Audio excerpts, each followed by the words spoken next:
Ahí está.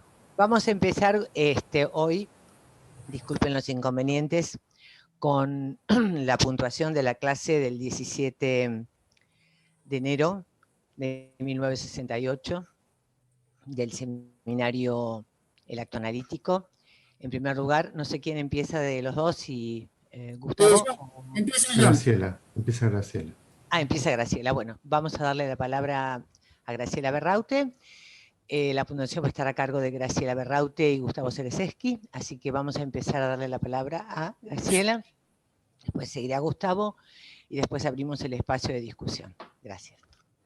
Bueno, gracias Marité. Bueno, buen día a todos. Sí, acordamos con Gustavo que yo tomo la primera parte esta, que son más o menos, es la mitad de la clase.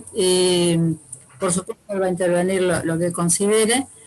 Y recién les comentaba que voy a seguir párrafo por párrafo porque es imperdible, diría.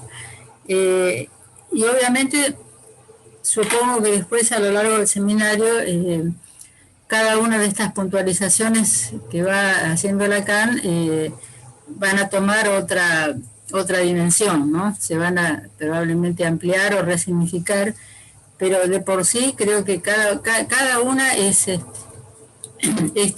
un valor conceptual muy grande, ¿no? En principio, digamos, como cierto título de esta clase es la pregunta, las dos preguntas que se hace Lacan. Una es, ¿qué es el acto psicoanalítico? El acto analítico lo llama acá, ahora me doy cuenta que lo venía hablando del acto psicoanalítico, acá ya dice acto analítico. La otra es, ¿qué hay del analista? ¿Qué hay del psicoanalista? De entrada dice, bueno, me interesaría ocuparme del acto en general, pero bueno, voy a tomar este asunto del acto analítico. Y inmediatamente aclara esto, que es su posición respecto al asunto de el analista. Y lo que plantea es que la pregunta es, ¿qué hay del analista o de un saber que hay? Él dice, como saber que hay un psicoanalista, que es todo lo que él puede decir, que hay un psicoanalista o hay un psicoanalista, lo despersonaliza. En forma inmediata lo que hace es inicialmente ya despersonalizar, en el sentido de que nadie podría decir yo soy psicoanalista. Comienza con esto o continúa, digamos, con lo que viene trayendo de la clase anterior, de un des-ser. Hay un des-ser que rige, se podría decir, todo el recorrido. Uno podría ya a esta altura decir, no hay ser del analista, no hay un ser del analista. Podemos decir, hay un lugar, hay funciones, esto creo que se irá construyendo, ¿no? Y la otra pregunta ligada a esta es, ¿de qué modo se adviene a ese lugar o a esa función? Luego retoma lo del acto y afirma que el acto psicoanalítico es un acto, que sí es un acto. Creo que esto se correlaciona con que en el seminario anterior afirmó que no hay acto sexual, en tanto no se produce una incidencia significante como consecuencia, ¿no? Y ahora dice, en el acto psicoanalítico sí hay acto,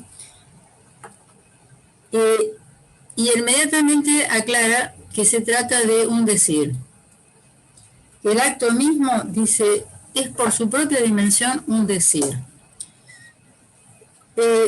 Con esto creo que vuelve a separar el acto de la acción, cosa que ya venía planteando. Un acto no es una acción, o una acción en todo caso no es de por sí un acto, sino cuando supone un decir.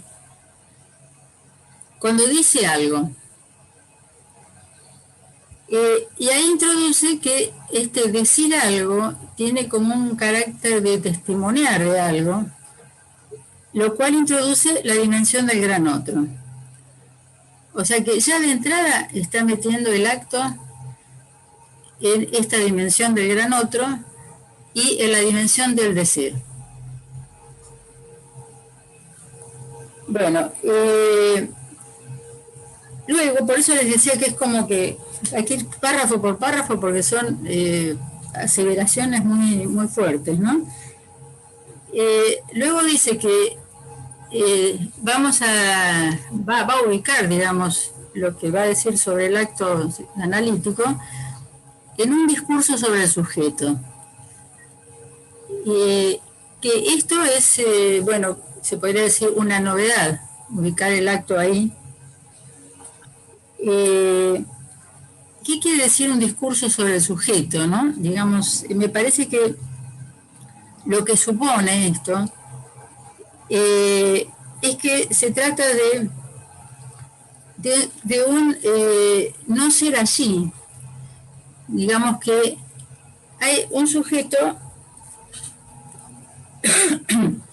que como, digamos, el sujeto del acto, en el acto no es. Perdonen la vuelta que di, pero nuevamente aparece acá lo del de ser. Un sujeto que en el acto no es.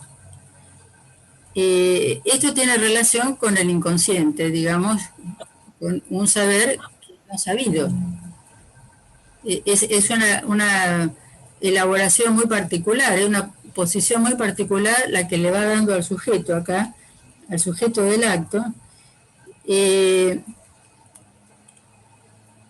y retoma en este sentido, como lo venía planteando en la lógica del fantasma, de tal modo que uno podría decir de qué sujeto está hablando, y podríamos casi ubicarlo como un sujeto gramatical, porque nos remite de nuevo al fantasma, en este sentido de un niño es golpeado, donde el sujeto aparece en posición de objeto, se diría. El sujeto como A, que es, digamos, el primer lugar del sujeto al advenir a la cadena significante. El sujeto es hablado, o sea, está en posición de objeto. O el sujeto es golpeado. Y claramente acá en el fantasma aparece como de lo que se trata es de una frase que va a determinar todo, una cuestión gramatical, digamos. Esto es relativo a lo que dice, bueno, vamos a encuadrar el acto en un discurso sobre el sujeto, ¿no? Otra cosa que se puede poner acá en este encuadramiento, digamos, es que el objeto A, llamado objeto A, es un ser sin esencia. Nuevamente aparece el de ser. Y que el sujeto supuesto saber está constituido para ser destituido. O sea, en toda la estructura de esto de un discurso sobre el sujeto, me parece que está planteado todo el tiempo que no se trata de existencias o de existentes. Tiene más que ver con lo que, bueno, planteaban, sobre todo al final, Osvaldo Meira en la clase anterior, acerca de la existencia. En todo caso, se puede considerar esta definición como existencia, pero no como un existente sustancializado, como un ser. Digamos que esto sobrevuela, este asunto del ser, sobrevuela todo el recorrido de esta clase, no solo de esta clase, pero bueno, quería subrayarlo, y está ligado, digamos, íntimamente a que todo el recorrido que va a desarrollar acá, a través de las operaciones de alienación, verdad, transferencia, es el recorrido de la castración que hace el sujeto en un análisis. Un recorrido en la castración que afecta tanto al analizante como al analista. Bueno, a veces cuesta no decir el analista, pero está bien, se puede decir siempre y cuando entendamos que no es una sustancia o una propiedad que alguien tenga, ¿no? Bueno, esto es la primera página para mí, para lo que pude leer, ¿no? Sí, son una cosa, Graciela. Como para tomar esto último que dijiste, claro que no hay esencia del analista, tampoco del analizante, ¿no? Uno no puede decir, por eso uno podría decir que son posiciones discursivas, tanto la del uno como la del otro, ¿no? Es decir, cómo se relacionan con los demás elementos que intervienen en ese discurso. Y no es la misma posición del analista que la del analizante, obviamente, pero ambos son posiciones discursivas. Y también pensaba que Lacan acá se ve como obligado a ceñir fuertemente el concepto de sujeto, porque Lacan habla muchas veces de sujeto, incluso a veces cuando habla de persona dice sujeto, ¿no?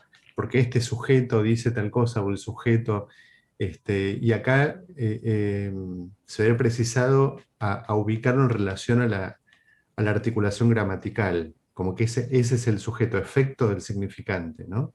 Y efecto de esa articulación gramatical. Solo esa aclaración. Sí, tal cual es así. Lo que quizá agregaría es que cuando uno piensa en la operación analítica, digamos, en la escena de un análisis, sí podríamos acordar que el sujeto de esa operación analítica es el analizante.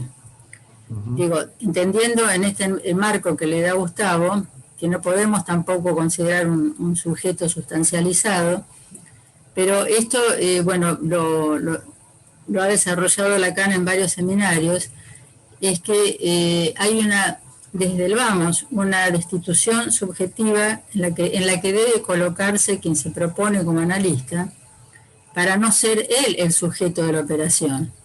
Supongamos el que dice cómo deben ser las cosas en cuanto a la vida del analizante, cosa que ha habido mucho, ¿no? De esto, proponerse como modelo, pongamos, como modelo para el analizante, sería ser el sujeto de la operación analítica.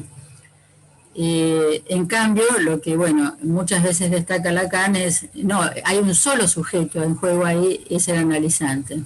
Es el sujeto advenir, podemos decir. Bueno, en la segunda página plantea que, bueno, está trabajando con esta triple operación, que es el grupo de Klein. Bueno, solo quería comentar una pequeñísima cosa, que el grupo de Klein es una estructura algebraica, seguramente es sabido, pero bueno, lo viene desarrollando Mónica Jacob. No quiero meterme ahora con esto, pero hay algunas pequeñas nociones que anoté de la primera clase de ella, que después si quieren las retomamos, por lo menos para saber que el grupo de Klein tiene que ver con el álgebra y no con alguna otra clase de grupo, por ejemplo, algo muy básico, que supone esta articulación de tres vectores que son alienación, verdad y transferencia. Cuando ubica que va a trabajar con el grupo de Klein, dice que entra ahí porque va a poner en juego es la lógica del lenguaje. Dice, porque lo que está intentando, como intenta siempre Lacan y lo logra en gran medida, es formalizar y desimaginarizar. Y entonces lo que dice es que si estamos yendo a ubicar o procurando ubicar el acto analítico en relación a esta trama de un discurso del sujeto, no tenemos más remedio, se podría decir, que operar con la lógica del lenguaje. ¿Qué quiere decir esto? En primer lugar, quiere decir que no hay metalenguaje, es decir, que no hay un lenguaje sobre el lenguaje. O sea que lo único que tenemos a mano es la estructura intrínseca, digamos, como lógica del lenguaje, que tiene que ver con todo esto que estamos diciendo, que es la desustancialización, un desser que rige toda la relación del ser humano al mundo por ser hablante. Hay una permanente salida, digamos, o pérdida de ser, o bueno, viene a ser el objeto perdido en última instancia, conceptualizado por Freud. Digamos que cuando el ser humano, el ser, se podría decir, viviente, ingresa a la cadena del significante, se produce ahí un desser. O sea, lo que gana en su inscripción significante lo pierde como ser. Bueno, entonces justamente dice, bueno, que ya desde el escrito La subversión del sujeto está planteado esto, que es un sujeto, dice, que se desliza. A ver cómo dice. Es un sujeto articulado en términos deslizantes. No es un yo, no es un yo como moi, es un je.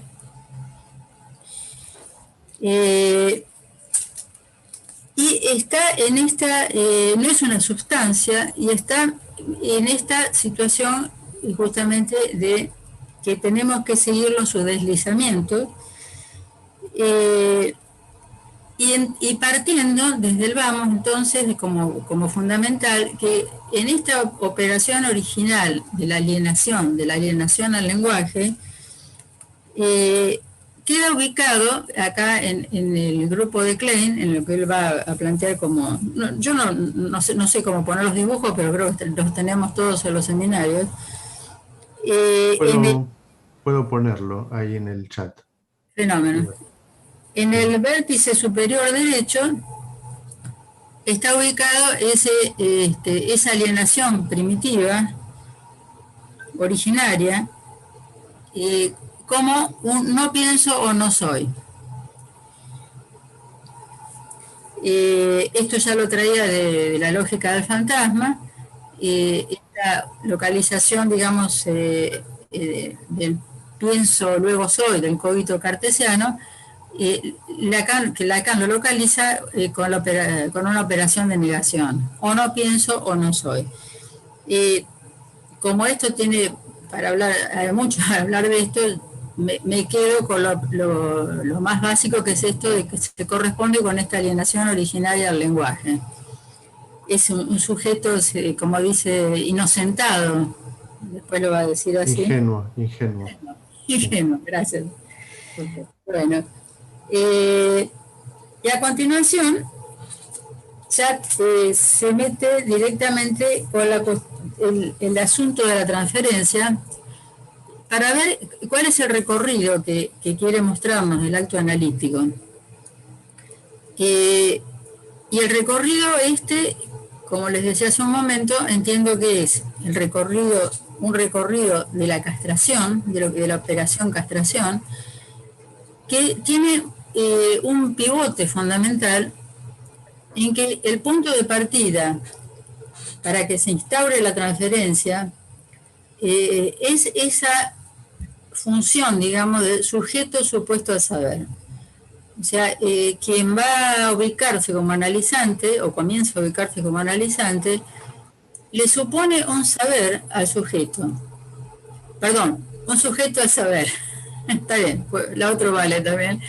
Primero, creo que más imaginariamente le supone que cuando va a consultar para pedir socorro, supone que esa persona a quien consulta tiene un saber sobre su voz, se dirá Lacan en algún momento, le adjudica un saber, y mucho, digamos, en un sentido más lógico, digamos, se trata de que al saber le adjudica un sujeto. Esta construcción, sujeto supuesto al saber, es algo que es necesario, fundamental para iniciar un análisis, y a la vez es algo que tiene que ser destruido en el curso del análisis.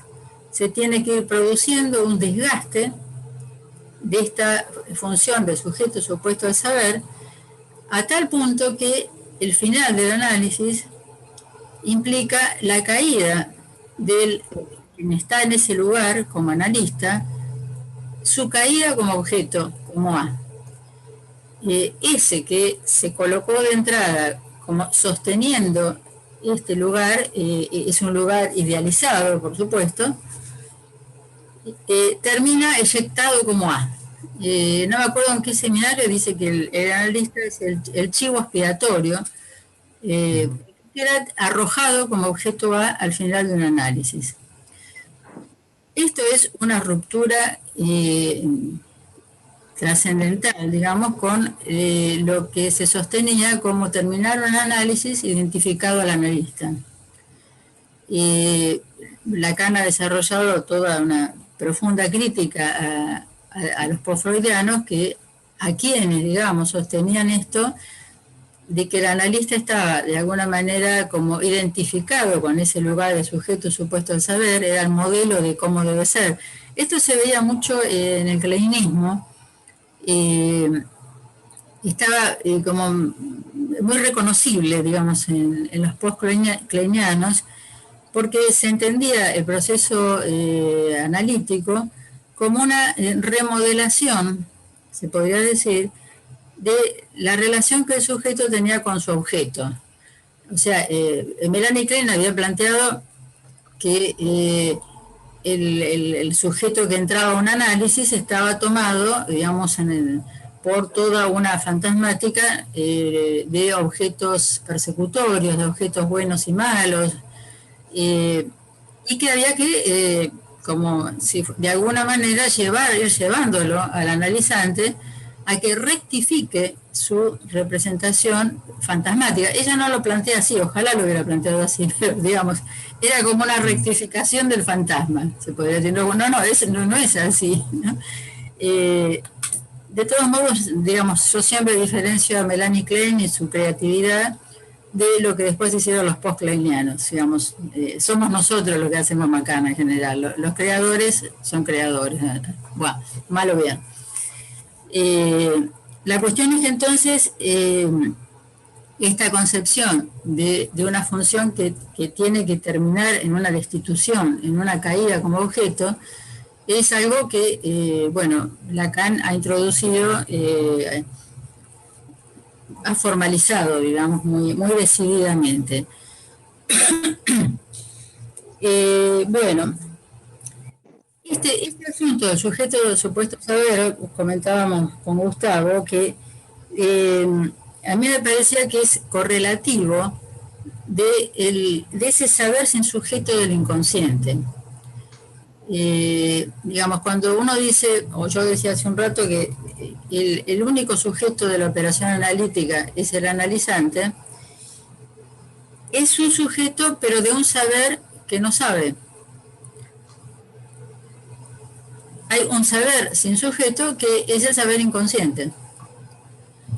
Entonces, me parece que a ese saber sin sujeto, que es el saber inconsciente, se le pone en el otro extremo, se podría decir, hay una tensión entre dos polos, en el otro polo está el sujeto supuesto al saber, es como si fuera la respuesta, esta función de ese saber no sabido que porta el analizante, digamos, el analizante va y dice, yo no sé por qué, qué sé yo, tengo ataques de miedo, etcétera, va con una pregunta sobre lo que no sabe, digamos, que cuál es la razón, por qué le pasa eso, y a este saber que no sabe se le responde, se podría decir, en este armado del acto analítico, esta localización del sujeto supuesto al saber.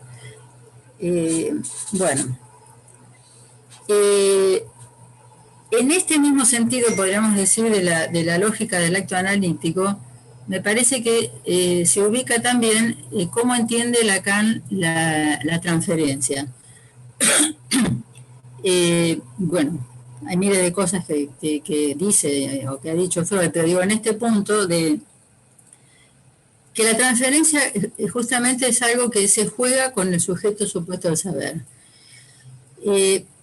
Yo creo que acá hay cosas también muy importantes a discernir, porque él dice en el primer párrafo, después del grafo ese, del primer grafo, que no es la persona del analista, no es el analista el que sostiene la transferencia. Esto es, a ver, los últimos párrafos de esta página, que es la segunda de hoy.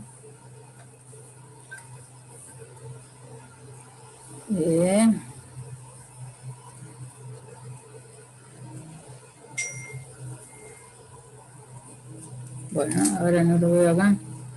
Bueno, que... ¿Qué estás buscando, Graciela? La frase esa, bueno, lo que está diciendo es eso, que no es el analista, sino la función o esa formación, digamos, sujeto supuesto al saber, la que sostiene la transferencia, no la persona del analista. Y el analista, digamos, quien está ahí como analista, que, bueno, también está en un ser en este sentido como desustancializado, no es dueño de la transferencia. Está tomado ahí por sostener esa función, una función que sabe que se tiene que ir desarmando, una función que necesita saber que tiene que ir, digamos, entregarse a que vaya diluyéndose, porque si no se consolida como el ideal del analizante. Cambia absolutamente el sentido de la concepción de un análisis. Si quien sostiene ese lugar se identifica con eso y se considera como el ideal, bueno, pasa a ser una hipnosis, una psicología de las masas. O sea, cuando Freud abandona la hipnosis, yo entiendo que tuvo que ver con esto, que se encontró tomado en un lazo de masas, se diría. Él puesto en el lugar del ideal, hipnotizando, el paciente, digamos, hipnotizado por esa figura localizada de este modo como su propio ideal. Entonces, acá está. Dice que no decimos que lo soporte él el acto. Dice, como que sería una simple obscenidad eso.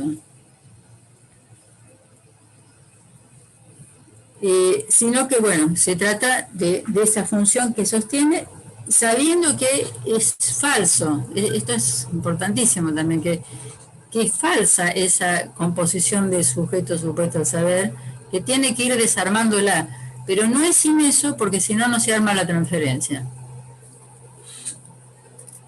Bueno, entonces justamente lo que se produce en el desarrollo de esta operación que estamos viendo hoy es cómo va cayendo esta función de sujeto supuesto al saber, cómo termina finalmente en el analista como un A eyectado, digamos, como un desecho. Y esto es correlativo de que esta operación, me parece a mí, se llame castración.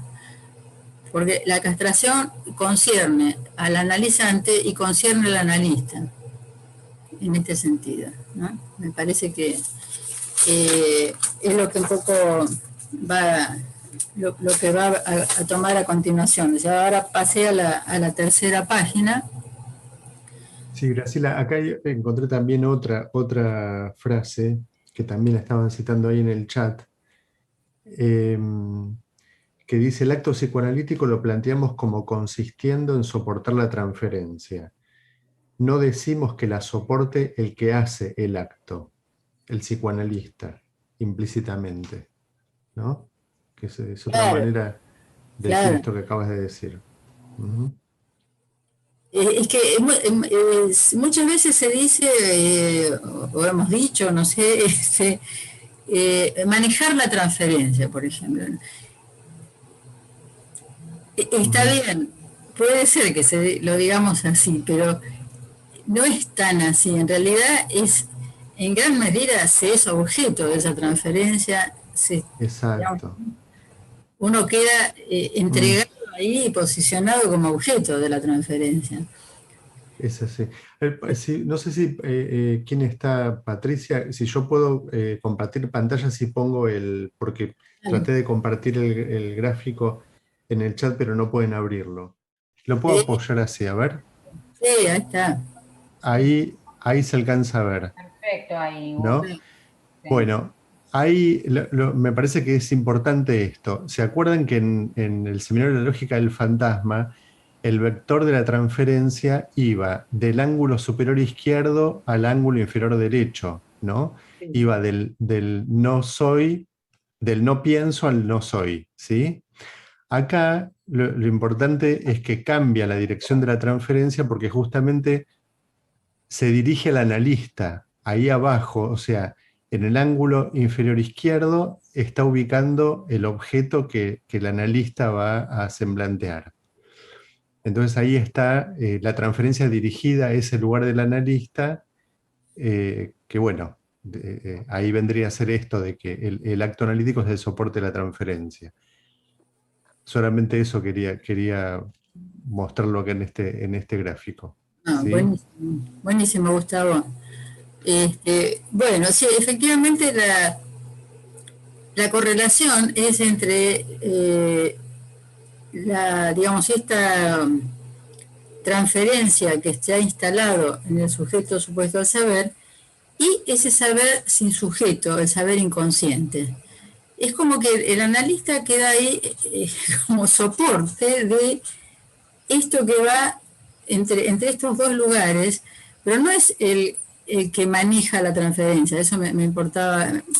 Por supuesto, tiene que haber un saber en relación a en qué está metido, pero tiene que, en gran medida, dejarse tomar por eso que circula desde el saber no sabido que porta el sujeto analizante y ese lugar de sujeto supuesto al saber, eh, por algo que va a después lo adelanto porque no está en la clase de hoy, pero que va a desarrollar más adelante y ha desarrollado en relación a la operación del pase en análisis, que es que esta caída digamos, de ser que se produce de esa función sujeto supuesto al saber, es también, se podría decir, eh, la ruptura de ese lugar como ideal, a donde se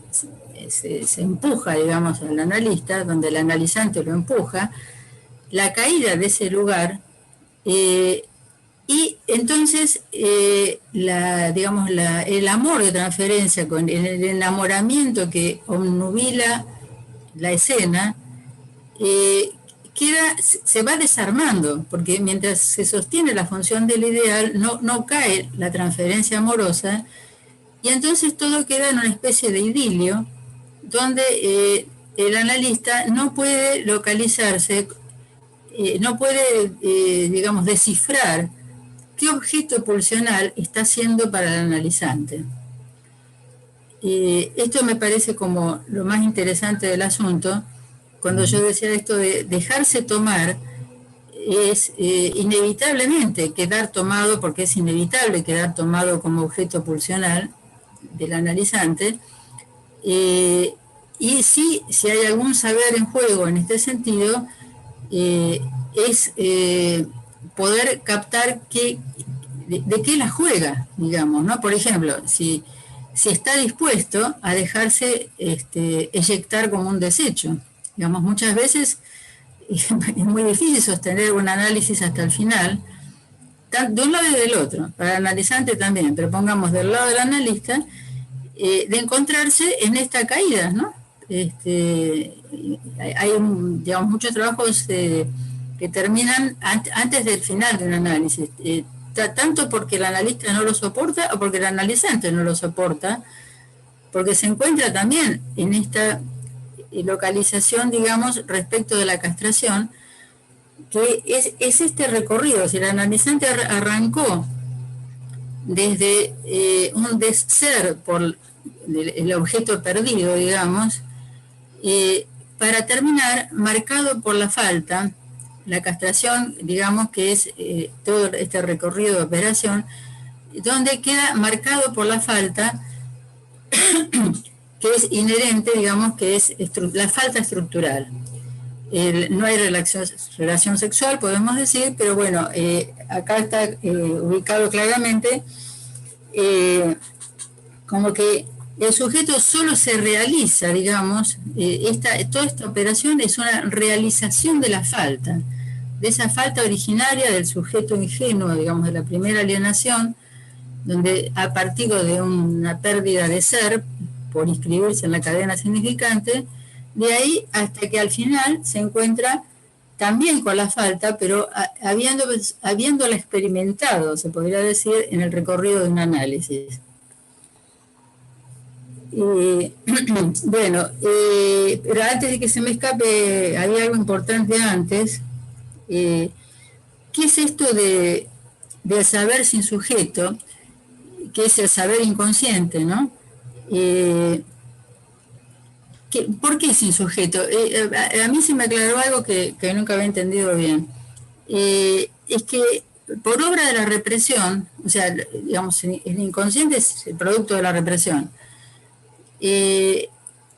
Los retornos de la represión, supongamos a través de un síntoma, de un sueño, retornan, pero sin sujeto. O sea, ahí son significantes que no representan a un sujeto para otro, no están encadenados. Son significantes que no representan, voy a leer el párrafo, dice: la eficiencia de la represión, es el comienzo de la tercera hoja. Solo es concebible que el significante presente en el inconsciente es susceptible de retorno, reprimido, en tanto que no implica nada de sujeto. Ya no es lo que representa a un sujeto para otro significante, que se articula a otro significante. No representa al sujeto. Esto es lo que verdaderamente se define la función del inconsciente. Digo que me hizo, creo, entender un poco mejor cuando en la psicosis se habla del inconsciente a cielo abierto. Creo que tiene que ver con esto de como que no hay una subjetivación. Por ejemplo, uno escucha, qué sé yo, en el psiquiátrico, escucha lo que dice un psicótico acerca de su relación incestuosa con su madre, por ejemplo, anda gritando por ahí, pero está desubjetivado. Son significantes arrojados, en este caso retornan en lo real, no retornan como la represión. Pero bueno, esto me parece que es muy interesante porque es lo que, este saber sin sujeto es lo que entra en la transferencia.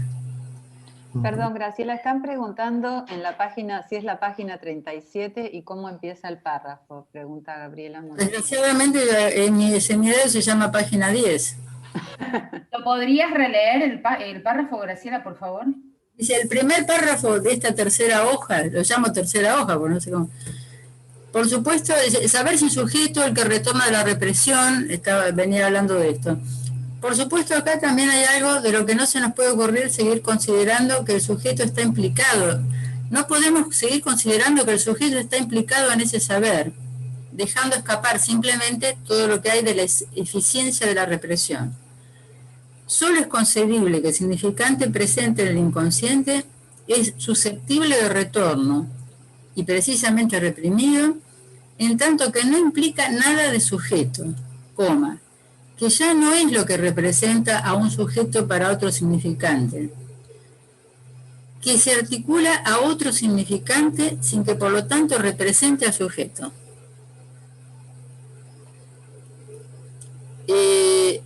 Dice, no hay otras definiciones posibles de la función del inconsciente. Dice, en tanto el inconsciente freudiano no es eso implícito, oscurecido, ni ese arcaico primitivo. El inconsciente está siempre en otro registro. Está instaurado como hacer por ese acto de soportar o aceptar la transferencia. La pregunta es qué viene el sujeto supuesto saber, ¿no? Que es lo que estábamos trabajando, pero digamos que especifica que lo que entra en juego en la transferencia es este inconsciente donde el significante ya no representa al sujeto ante otro significante. O sea que el retorno de lo reprimido es como significantes sin sujeto que los soporte. Creo que es parte de la operación que se va a realizar, digamos, que se subjetive esto que no está subjetivado, por decir alguna cosa. Bueno, y lo que, bueno, acá destaca, ya, digamos, avanzando un poco, no, a continuación, algo fundamental. Ese de ser que se va produciendo del sujeto supuesto al saber, tiene como producto el objeto A. Es un ser sin esencia, nuevamente un de ser. Los A, dice, son seres sin esencia, que son producto de este desgaste y desmantelamiento, se podría decir, esta caída del ideal que se va produciendo la operación. Dice, bueno, el analista sabe esto. Bueno, esto tiene todo que ver, creo, con el tema del pase, porque dice el pase en análisis que está en juego, digo, ahora no me voy a detener, si quieren después lo charlamos, pero el pase en análisis tiene todo que ver con esta operación que se va produciendo, donde hay a ver cómo sintetizarlo, donde hay un saber que tiene quien sostiene el análisis de que va a quedar reducido a una condición de objeto. Y quien en ese momento, como analizante, entra, digamos, en esto que Lacan llama el pase, que es un advenir analista en el análisis, adviene analista en el análisis siendo la verdad de esa operación. La verdad de esa operación es que su analista cae como objeto y que si él se coloca en ese lugar más adelante, le va a pasar lo mismo, por decirlo mal y pronto. Por eso cuando Lacan comienza con toda la temática de la proposición de octubre del 67, la primera pregunta es ¿por qué alguien quiere ir a ese lugar? Si ya lo sabe, ya sabe cómo va a terminar su trabajo, ¿no? Bueno, voy concluyendo, así podemos charlar. Bueno, entonces la idea es de que concluye en una de las definiciones del final de análisis, es esto de que el recorrido que ha hecho, esta experiencia de la falta, lo lleva a, dice que el sujeto realiza en este recorrido que no tiene el órgano del goce unificante, de una supuesta armonía del acto sexual, etc. O sea que, dice, de este no pienso de la alienación originaria, ha ido realizando en el transcurso del análisis su propia falta. El sujeto solo se realiza como falta en la castración. Y nuevamente, como les decía, me parece que la castración concierne simultáneamente al que está en el lugar del analista, ¿no? Bueno, es al final del análisis la realización subjetiva de esa falta. Aventura subjetiva lo llama Lacan, estoy en la cuarta hoja, en mi seminario número 11, la número 11. Y acá dice, bueno, hemos pasado de la lógica del lenguaje a la lógica de un ser viviente, digamos, este viviente que hace este recorrido.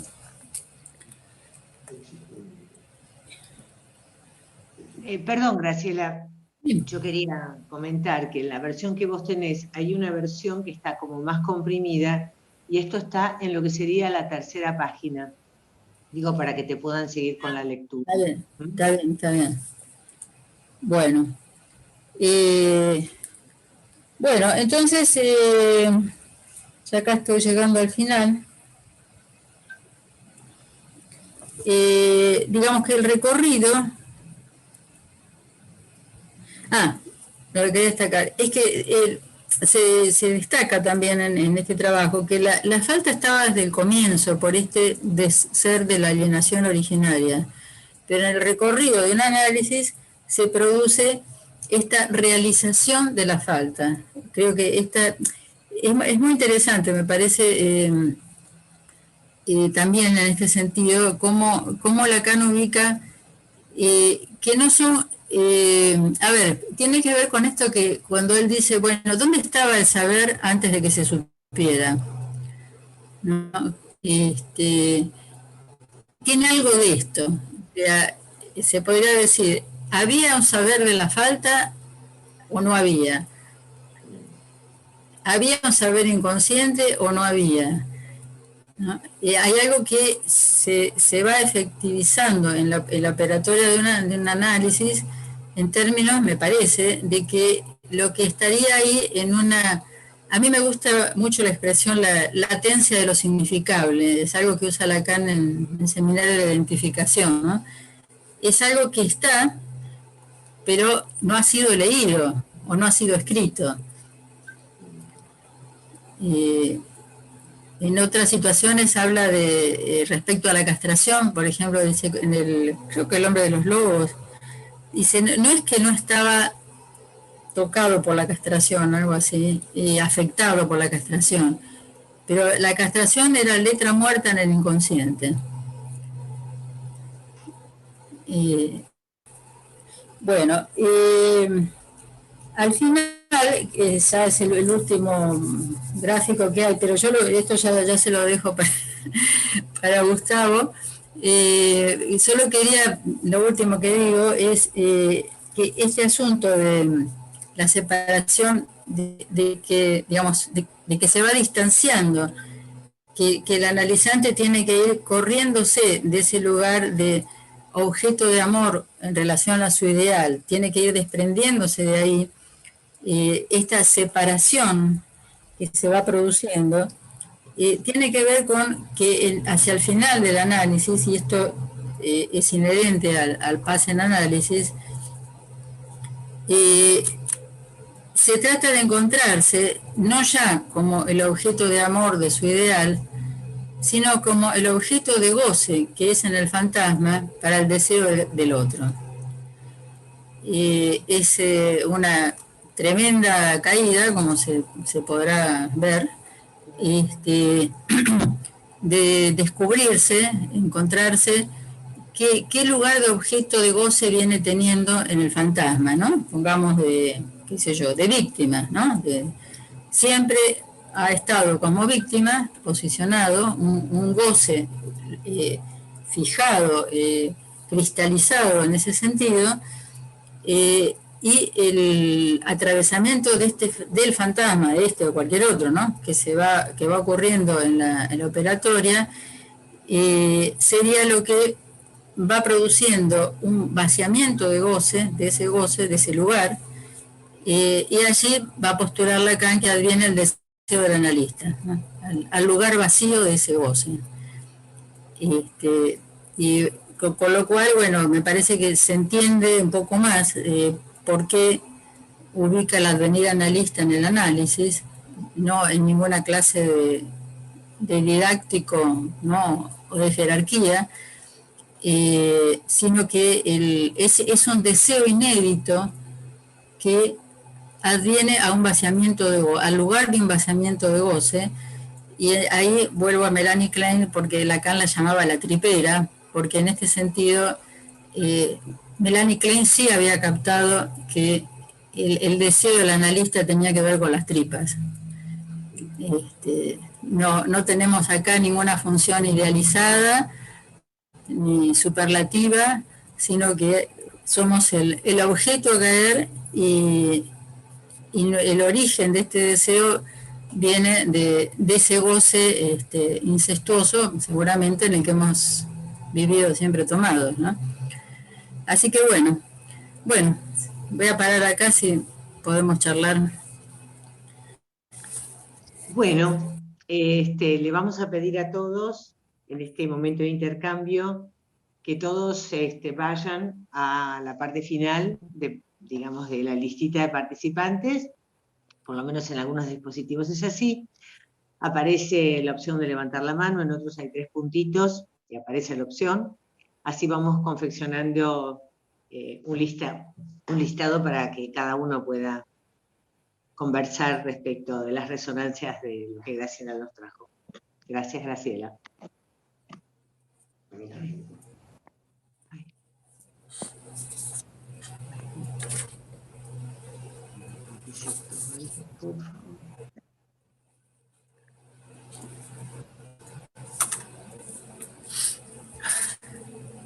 Está Vanessa, María Elisa. Bueno, ¿quieres comenzar, Vanessa? Sí, gracias, Maritere.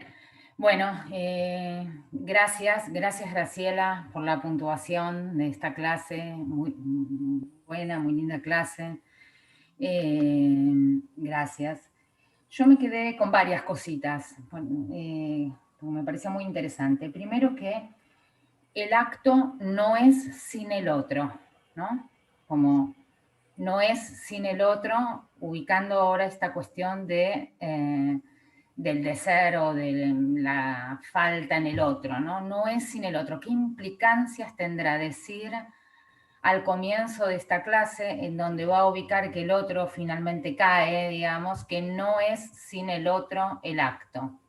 Me preguntaba un poco esta cuestión, ¿no? Porque más bien uno piensa es que el acto es sin el otro. ¿Es sin el otro? ¿No es sin el otro? Me parece interesante cómo trabajar esta cuestión.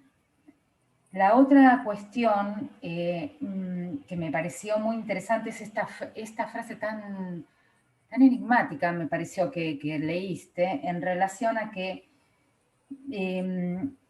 ya no es lo que representa al sujeto, el significante ya no es lo que representa al sujeto, ¿no? Como cómo entender esa cuestión, digamos. Y se me ocurría pensarlo, porque vos nombraste 2 cuestiones que me parecen, subrayaste, Graciela, algo que me parece muy interesante, que es el deslizamiento, ¿sí? El deslizamiento y la castración. O sea, el deslizamiento del sujeto, buscando cierta consistencia que puede dar un significante, por ejemplo, cualquier significante, ¿no? Que represente al sujeto, no sé, el número 10, el lindo, el feo, cualquier significante que ahí aparezca representando, dando una consistencia del ser, un falso ser, al sujeto. En este deslizamiento, si no está acá en juego, vía castración, ¿sí? Algo donde ese significante no lo representa en el sentido de que no le da un ser, digamos, ¿sí? Porque si no, yo no entiendo mucho esa frase, la quiero como poner a jugar. No sé si se entiende lo que estoy planteando, digamos. Bueno, eso, en principio eso. Gracias, Graciela.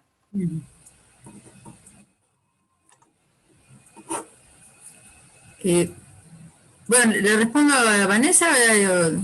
Bueno. Mira, lo primero, la primera cuestión, lo de no es sin el otro, en el punto en que lo subrayé es el otro con mayúscula. Pero como vos lo dijiste, está muy bueno, porque es el pequeño otro también.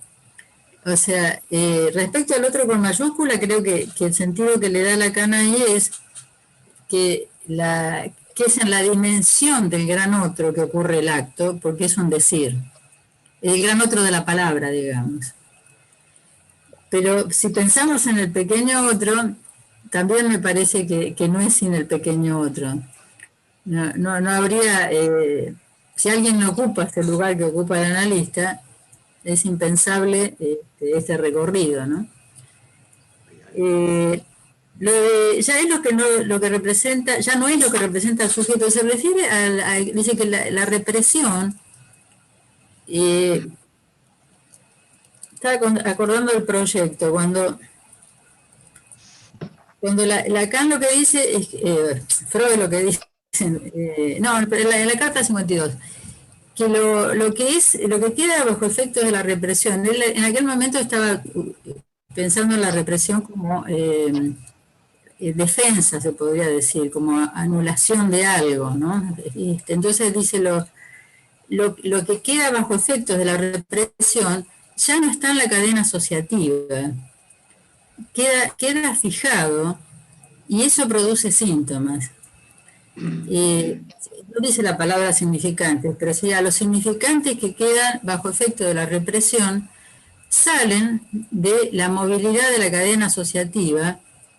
Supongamos, no entrarían en la, o sí, podrían entrar por la asociación libre.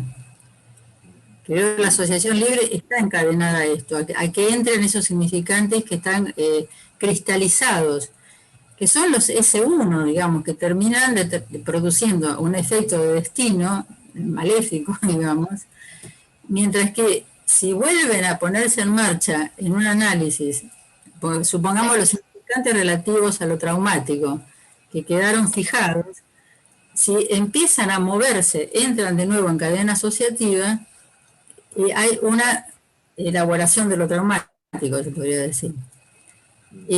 Pero esto, digamos, el primer efecto, volviendo a lo que pregunta Vanessa, sería que cuando estos significantes que han quedado fijados retornan como síntoma, pongamos, ya no están justamente como un significante que representa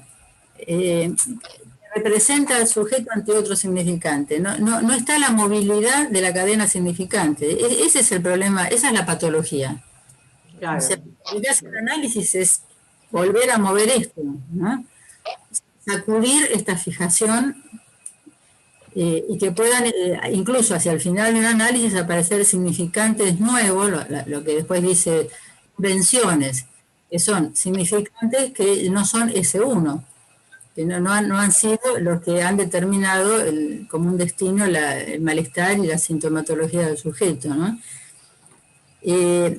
Pero del deslizamiento que vos decís, bueno, tiene algo que ver, ¿no? Desde el deslizamiento, sí, del sujeto, siempre hay una búsqueda como de identidad, identificación. Las identificaciones tienen que ver con que se busca una consistencia de identidad que no hay. Digamos que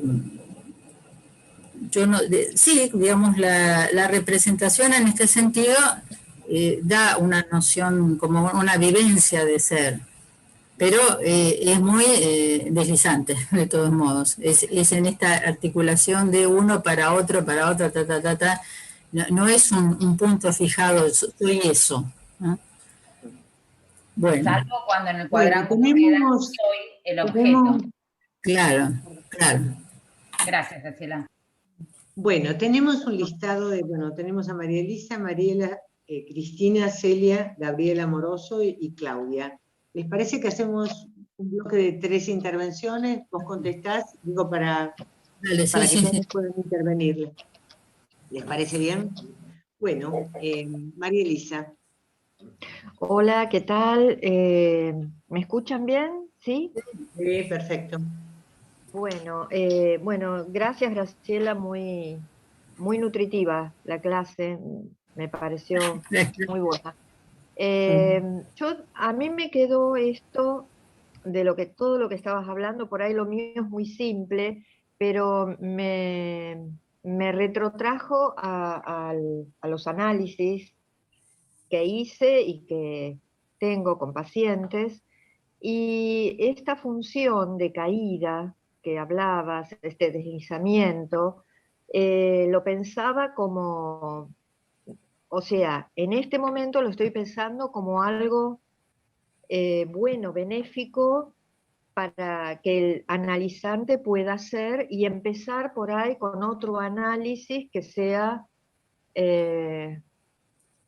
mejor o mayor, más fructífero para él que el que estaba haciendo. Te lo digo porque esto pasa, a mí me ha pasado también, que he pasado por diferentes analistas, y bueno, y cuando lo he hecho, no tantas veces, pero lo he hecho 2 veces, 3, veo que hay desde mi lugar, veo que hay una apertura mayor y que puedo realizar mejor mi análisis. Puedo empezar desde otro lugar mi análisis y salgo de esa posición que vos decías, de que siempre esa posición de total de ignorancia, ¿no? Es como que voy avanzando en esto, de conocerme más, o no sé si lo explico bien, pero es algo de eso. Entonces, bueno, me parece, por lo que dijiste, que me parece bueno eso de poder ir avanzando, que el analizante vaya pudiendo avanzar en su análisis, por ahí, si no siempre es con el mismo, por ahí con otro analista, ¿no? Me saco un poco la culpa de esto. ¿Entendés? Bueno, eso te pregunto. Bueno, gracias. Mariela. Ahí me desmuteo. Bueno, excelente la puntuación. Me quedé bueno, pensando un montón de cosas, ¿no? Pero esto de que me parece que es fundamental en cuanto a nuestra práctica, nuestra praxis, que es esto de que el analista no es el que maneja la transferencia, ¿no? Porque el analista dirige la cura, pero no maneja la transferencia, sino que está tomado en la transferencia y desde allí opera, ¿no? Esto es lo que entiendo que sería poder dejarse tomar, ¿no? Para hacer semblante del objeto que está en juego y que tiene que ver con el analizante. Y esto es lo que le da color y tono a esa transferencia, y por eso el estilo es distinto con cada analizante, ¿no? Entonces, me parecía importante esta distinción que hacías, Graciela, y te quería preguntar si lo pensabas así, en el sentido de que no dirige la transferencia, pero que opera desde la transferencia, ¿no? Eso. Gracias, Mariela. Cristina.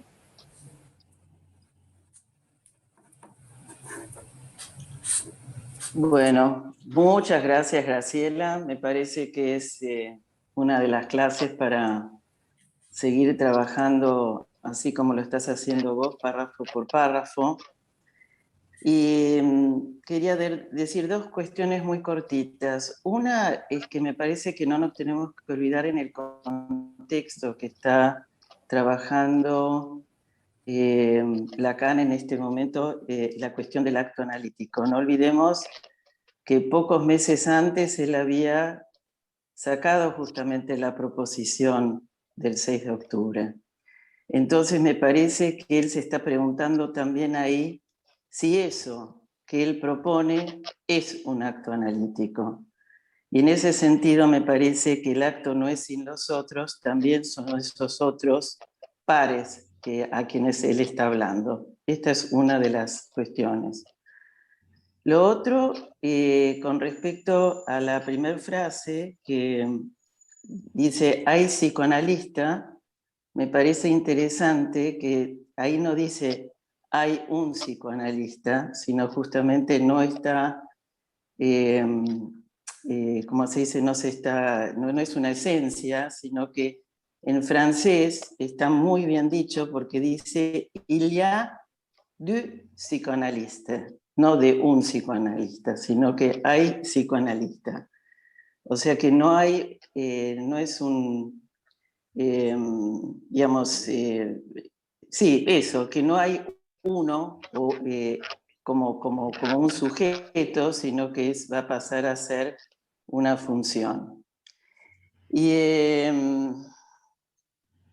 la otra, ese párrafo que trajo como pregunta a Vanessa, yo lo entendía como que busca una definición por el inconsciente, ¿no? Sacando todas las sustancializaciones de reservorios que hay en el inconsciente, y lo único que dice, no hay otra definición de la función del inconsciente, que es que en esta función del inconsciente, o en este inconsciente, lo que hay son significantes, pero no en el punto que representan, digamos que el sujeto no el significante representa un sujeto para otro significante, sino que eso se va a ir articulando, me parece, justamente en las formaciones del inconsciente. En el inconsciente no hay nada más que significantes, que no están articulados, y que se van a articular, en todo caso, en las formaciones y en la lectura de esas formaciones, y en el decir del sujeto. Por eso decimos que hay efecto sujeto en el transcurso del análisis, algo así. Bueno, muchísimas gracias por la puntuación. Me encantó. Gracias a vos, Cristina. Bueno, después tenemos otro bloque, se incluyó Perla también, que no puede notarse porque es anfitriona. Así que, bueno, si querés dar una primera vuelta, después escuchamos al resto. Graciela, te escuchamos. Breve porque han sido muy precisos cada uno, acuerdo en principio completamente. María Elisa, sí, esto del nuevo análisis, me gustó lo que decís, porque un nuevo análisis puede ser con otra persona, pero puede ser también dentro del mismo análisis, ¿no? Donde se cambia la posición y, digamos, alguien se hace sujeto de ese análisis y no está en posición de objeto, ¿no? Muy lindo eso. Y coincido en este sentido, que también está muy articulado con esto, lo que plantea Mariela, que gracias por lo de dirige la cura, porque quería decirlo y no me salía, porque si no parece que es cualquier cosa, no. El analista tiene que dirigir la cura, pero con la transferencia necesita estar en eso de operar desde ahí, pero tomado ahí, ¿no? Me parece que discerniste esto muy, muy lindo, muy bien. Cristina, muy adecuado lo que hacías de esta relación, recordarnos que ha planteado ya la proposición de octubre, que se está refiriendo a los analistas, digamos, creo que siempre lo hace Lacan, pero hay como una vuelta de tuerca muy importante desde la proposición del 67, en el sentido de responsabilizar a los analistas, que sea como hacerse cargo de en qué están metidos, ¿no? Porque lo que viene diciendo de la lógica del fantasma, lo señalaba mucho también, es la cantidad de mirar para el costado, ¿no? Digamos, con una tendencia a mirar para un costado para no reconocer dónde se está metido, que ha, bueno, producido todas las distorsiones que conocemos y que seguirán produciéndose, porque es muy difícil para cada uno de los que nos metemos en este baile, efectivamente, no mirar al costado, sino encontrarse con que uno está metido en el barro, ¿no? Y bueno, y lo que decía Cristina de la definición correcta del inconsciente, sí, creo que está muy bien esto. En la instancia de la letra creo que se podría decir que está planteado cuando dice que la estructura, que el inconsciente tiene estructura de lenguaje, quiere decir que son letras. Y van a producirse como significantes cuando se articulan con una lectura. Incluso lo hice con respecto al rasgo unario, de otra manera, el rasgo unario no es un significante hasta que entra en la cadena. O sea que toda esta dinámica me parece que es muy importante la que está poniéndose en juego para entender cuál es la dinámica de un análisis. ¿Qué se hace en un análisis? Bueno, estas cosas, ¿no? Bueno, vamos al último. Bueno, vamos para el último bloque. Gracias, Graciela. Celia. ¿Se escucha? Sí, perfecto. Celia. Bueno, gracias, Graciela. Me sumo a los agradecimientos por tu puntuación. Quería, un poco en línea de lo que se viene introduciendo en el debate, tomar como estas cuestiones paradojales de Lacan, ¿no? Por un lado, esto del saber sin sujeto del inconsciente en el análisis, y por otro lado, su aseveración de que en el análisis hay un solo sujeto, ¿no? Estas dos cuestiones me resultaba muy interesante poner a jugar eso. Una, y esto, bueno, lo pongo un poco a consideración, hay una frase de Lacan que siempre me evoco, que es cuando él plantea que el inconsciente es un saber del cual el sujeto puede descifrarse. Lo que me parece interesante en relación a esto es que está también en esto del saber sin sujeto del inconsciente, que no es que hay un sujeto que produce un saber, que sería desde el sentido común, digamos, sino que hay un saber y previo, podríamos decir así, y el sujeto puede descifrarse, o sea, habría un saber sin sujeto del cual el sujeto puede descifrarse, ¿no? En ese sentido, a ver si acuerdan con esta lectura mía. Y por el lado de un solo sujeto, ¿no? En el análisis, se me ocurre como un ejemplo, pongamos el caso donde en un momento es el analista, el que está en ese lugar, el que produce un fallido, ¿no? ¿Cómo ubicar ese fallido? Ese fallido es, digamos, habla del analista tomado en esa transferencia. Es un fallido que solo puede tener lugar justamente en relación a la transferencia en ese análisis. Entonces, ¿de quién es el fallido? Uno podría decir, si es producido en esa transferencia de ese análisis, ¿no? Creo que lo que ahí podemos decir es que justamente es eso, es de esa transferencia, ¿no? Producido en esa transferencia. Entonces, ahí me parece que, yo diría, ahí ubico lo de un solo sujeto. No pasa porque trata por el analizante o por el analista, sino por ese solo sujeto que es el de esa transferencia. Bueno, un poco para jugar con esas paradojas, ¿no? Y gracias nuevamente. Bueno, gracias Celia. Gabriela Amoroso. Hola, ¿qué tal? Bueno, yo no pude seguir a la letra porque no encontré nada en mi versión, así que, bueno, hice lo que pude. Gracias, Graciela, me gustó mucho la puntuación, no la pude seguir, pero sí me gustó. A mí me queda siempre la misma pregunta desde que empezamos a leer el seminario y que no sé cómo respondérmela. Hoy algo surgió y esto que dice Celia me parece que también hace juego con mi pregunta, que es en el sentido de, o sea, para que haya un análisis es necesario, me parece, que el analista realice alguna especie de acto, digamos, que aloje al futuro analizante. Digamos, ¿cómo llamamos a eso? ¿Cómo llamamos a esas intervenciones? Yo me acuerdo el año pasado cuando presentaron el caso de ese analista que había tomado a la chiquita que había ido en pijama, no me acuerdo muy bien.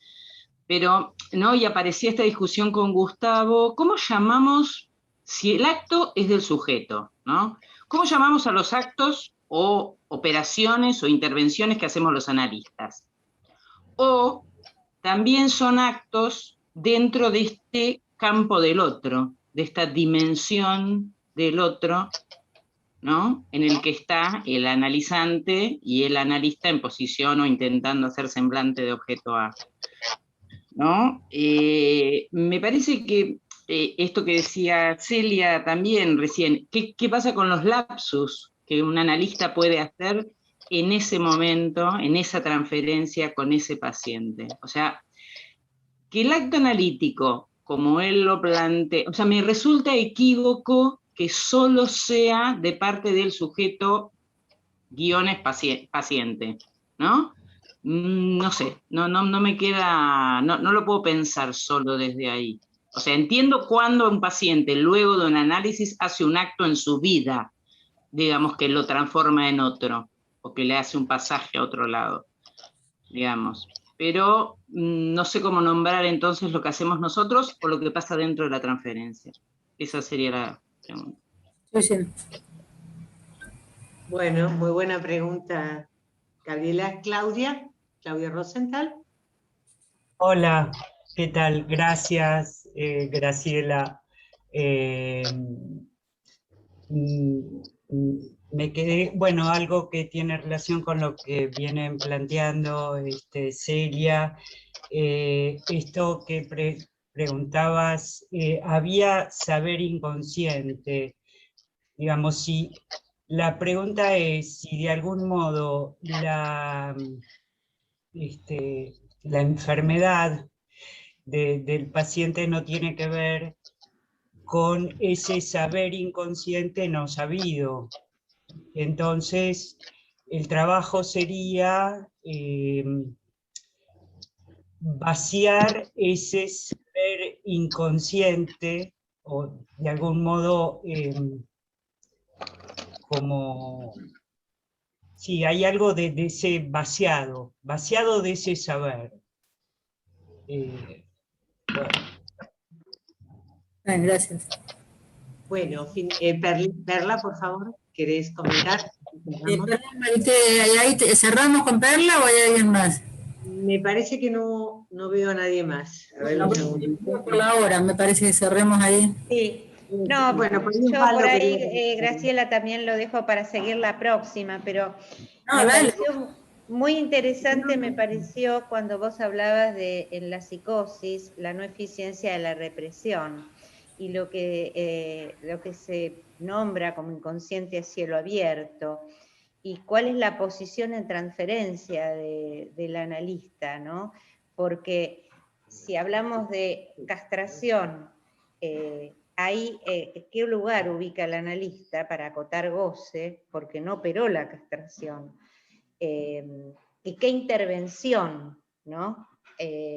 Hacer en esto de... y las diferencias en las intervenciones y en la escucha del analista. Porque esta cuestión, esto que él grita a cielo abierto, lo incestuoso con su madre, ¿cómo lo acota el analista? No despliega, acota. Entonces, me parece interesante para también trabajarlo desde el acto analítico. Okay. Bueno, Osvaldo quería comentar algo muy breve y después escuchamos a Graciela. Así cerramos porque ya estamos en hora. Bueno, me adhiero a los agradecimientos, Graciela, realmente, ¿no? No, yo tenía varias cosas, pero había un punto que por ahí quiero hacer, por ahí hinchando medio las pelotas con la cosa metafísica, porque creo que es importante ubicar que esto ya está planteado y está muy hablado, ¿no? en este campo, sobre todo por Heidegger, ¿no? En el sentido de que cuando se habla de ser, que es algo que me quedó en el tintero la otra, cuando se define la cuestión por el ser. Es un poco lo que hace Lacan, en el sentido de parece que él tiene prohibido la palabra ente, ¿no? Porque esta cuestión metafísicamente se plantea entre lo que es el ser y lo que es el ente. Se trata del ser en el sentido de no ser un ente, pero no se puede hablar de que no hay ser. Digamos, esto Esto me parece lo central, porque es una cosa tan oximorosa, digamos, decir de ser, porque si no hay ser, no hay nada. Esto es así. O sea, algo ahí tiene que haber, algo ahí tiene que haber. Que no llega a ser un ente, desde luego. Que no llega a ser un ente, desde luego. Pero que algo hay ahí, esto es así. No se puede plantear de otra manera. Okay. Bueno, gracias Osvaldo. Habría un existente, hay en lo del viviente, ¿no? Bueno, claro. Bueno, Graciela, te escuchamos. Sí, bueno, buenísimas las intervenciones todas. A ver, sí creo que hay 2 o 3 intervenciones que están muy ligadas. ¿De quién es el acto? Bueno, voy a tomar por el final, entonces, o el prefinal. Lo que planteaba Gabriel Amoroso. El acto es del analista. El acto es del analista. Digo, la operación analítica. Y justamente Lacan viene criticando fuertemente a que hay una tendencia a no reconocerse los analistas como los que deben efectuar el acto, como ser el acto de sostener la transferencia. Ese es el acto inaugural de un análisis. Pero en el momento del acto no hay sujeto. Ese es el asunto. Quiero decir, el analista sabrá después si hizo un acto, si se produjo se produjo, porque me parece que siempre caemos en algo, ¿no? Como medio directivo, yo hice este acto, ¿no? Yo dirigí la transferencia para acá, para allá. No es así. Ojalá sería más fácil todo. Pero bueno, me parece que lo que decía Celia, por ejemplo, ¿de quién es el fallido?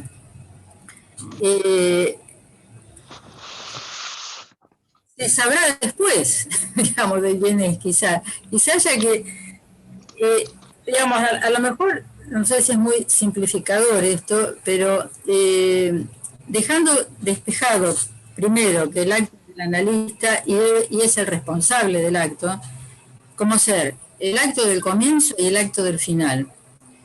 Que para que un análisis comience, tiene que haber acto del analista que es relativo a sostener la transferencia, dar lugar a que se arme la transferencia ahí, con ese falso aparato del sujeto supuesto al saber que tendrá que sostener y hacerlo caer, ¿no? Todo eso es parte de su responsabilidad.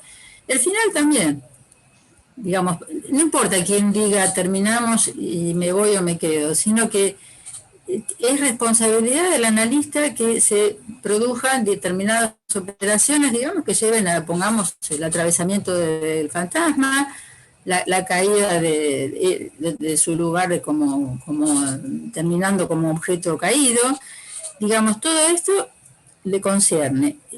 Lo cual no significa, hay que, para mí, ¿no? Yo lo separo de quién es el sujeto de la operación analítica, en el sentido más elemental, digamos, en el sentido de que lo que ahí importa en el trabajo analítico, vamos a decir, es lo que trae el analizante de ese saber no sabido. Porque en ese sentido de sujeto, es un sujeto de un saber no sabido, pero lo trae el analizante. Sino lo que el analista pone es su propio fantasma. Digo, si el analista es el sujeto de la operación, es con el fantasma, digamos. Esto, con todo el tema de la contratransferencia, de los que tienen cierta edad podrán recordarlo, era del fantasma del analista al fantasma del analizante, y no se salía de ahí. Y de vuelta de un fantasma al otro, no había manera de hacer un corte con esto, ¿no? Bueno, por ejemplo, el corte. El corte es algo que ocurre, digamos, como acto del analista. Aunque el corte sea un recorrido, por ejemplo, no es pegar un portazo. Es un recorrido donde se produce algo porque la transferencia va permitiendo que ese algo se produzca, pero finalmente, digamos, la eficacia de un corte es relativa al acto del analista. Más difícil cuando aparece esto tan lindo, ¿no? De quién es el fallido, que digo, es como más difícil de discernir, pero acordar en dejarlo planteado ahí como efecto del, digamos, en todo caso el sujeto es el trabajo analítico, ¿no? El sujeto del fallido. Acuerdo con lo que decía Claudia, también de saber inconsciente no sabido, era hacer un vaciado de este saber inconsciente. Lo único que hay hacer, bueno, se habló mucho de hacer consciente lo inconsciente en este sentido, pero creo que habría que agregar que no alcanza con esto, digamos, con un agotamiento de vaciar las significaciones de los S1 deterministas, sino que está esto otro que es, digamos, de lo que lo real hace de límite a ese vaciado y a ese desciframiento.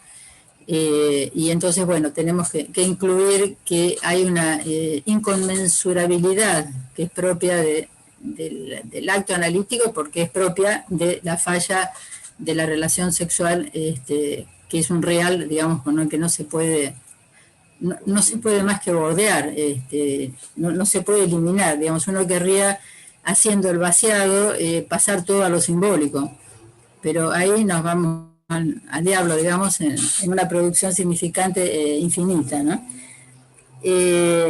Bueno, Perla, sí, me parece que lo de la psicosis en este sentido es importantísimo, discernir que no es lo mismo el retorno de lo reprimido que el retorno a lo real de esos significantes. Por ejemplo, un delirio no se puede trabajar como si fuera el fantasma del psicótico, cosa que también suele producirse. Y sí, ahí hay una operatoria que tiene que ver con el acotar en relación a probablemente producir alguna deriva pulsional de ese saber no sabido, ¿no? Como ser en el orden de la sublimación, o bueno, o de todo lo que se opera con el juego y demás, ¿no? Osvaldo, bueno, no sé qué decirte porque, digamos, respecto a la concepción del ser y el ente en un sentido metafísico, porque no sé nada al respecto, lo único que se me ocurre es que si hay un ser, sí, acuerdo que hay un existir, pero que es me parece que a mí me gusta ubicarlo en relación en lo que es a advenir. Es decir, es el sujeto a advenir, el deseo del analista es advenir. Es algo que está, por eso decían esto de la latencia de lo significable, que toma lugar y digamos, se efectiviza cuando se lo dice, es leído, si no, está, pero no está. Digo, no sé, es lo que hasta ahí puedo... Pues estamos un poco fuera de hora. Muchísimas gracias. A Graciela y las intervenciones que fueron muy interesantes. Exactamente. Por eso nos extendimos, porque realmente daba para extenderse, muy interesante todo. Bueno, los queremos invitar para este sábado, que es el ciclo de psicoanálisis con niños, que hemos cambiado a los terceros, por eso lo reitero, porque puede haber la confusión.